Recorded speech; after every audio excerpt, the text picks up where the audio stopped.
എല്ലാ PSC ഉദ്യോഗാർത്ഥികൾക്കും smart LGSലേക്ക് സ്വാഗതം. Various LGS ഇനി എന്നാണ് വിളിക്കുന്നത് എന്ന് പറഞ്ഞ് വെയിറ്റ് ചെയ്തിരിക്കുന്ന സ്റ്റുഡൻസ് ആണോ നിങ്ങൾ? അല്ലെങ്കിൽ PSC പഠിക്കാനായിട്ട് പോയിട്ട് ഇനിയിപ്പോ വേരിയസ് വിളിച്ചിട്ട് പഠിക്കാം എന്ന് കരുതി ഇരിക്കുകയാണെങ്കിൽ ഈ വർഷം തന്നെ 2026 തന്നെ ഡിസംബറോട് കൂടി വേരിയസ് LGSന്റെ നോട്ടിഫിക്കേഷൻ നമ്മൾ പ്രതീക്ഷിക്കണം.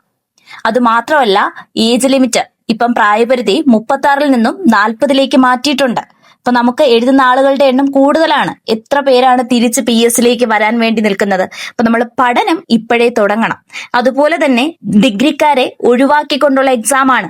അപ്പൊ നമുക്കിത് കിട്ടാൻ വളരെ ഈസിയാണ്. ഇംഗ്ലീഷും മലയാളം ഗ്രാമർ ഒന്നും ഇല്ലാത്തൊരു എക്സാം ആണ്. അപ്പൊ അതുകൊണ്ട് നമുക്കിത് കിട്ടാൻ ചാൻസ് കൂടുതലാണ്. പിന്നെന്ന് പറയുന്നത്, ഡിഗ്രി പഠിച്ചുകൊണ്ടിരിക്കുന്ന സ്റ്റുഡൻസിന് ഇപ്പൊ ഡിഗ്രി പാസ്സാവരുത് എന്ന് മാത്രമേ ഉള്ളൂ.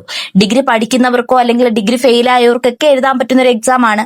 എളുപ്പത്തിൽ ക്രാക്ക് ചെയ്യാൻ പറ്റുന്ന എക്സാം ആണ്. പ്രായപരിധി നമുക്ക് ഉയർത്തിയിട്ടുണ്ട്. ജനറൽ കാറ്റഗറി 1986 ജനുവരി 2 ശേഷമുള്ള എല്ലാവർക്കും PSC ഇപ്പോൾ അപ്ലൈ ചെയ്യാം. Kerala PSC.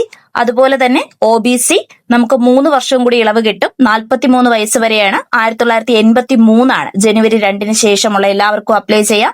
SC ST category ആണെങ്കിൽ 1981 ജാനുവരി 2 ശേഷം ജനിച്ചവർക്ക് അപ്ലൈ ചെയ്യാം. 45 വരെ ഏജ് ലിമിറ്റ് ആക്കിയിട്ടുണ്ട്.